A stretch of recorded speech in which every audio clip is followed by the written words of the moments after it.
একটা সময় সারাদিন যার সাথে আপনার মেসেঞ্জারে কথা হতো,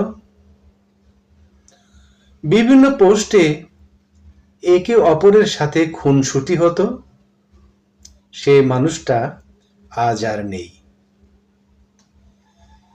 মাঝে মাঝে তার পোস্ট করা পুরনো ছবি, ভিডিও আপনার সামনে আসে।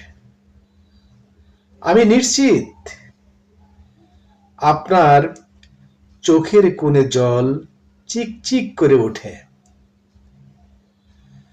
আপনার বুকের ভেতরটা ফেটে যায়। আপনি যাকে কথা দিয়েছিলেন, তুমি ছাড়া আমি বাঁচব না, সে মানুষটা আজ আর নেই।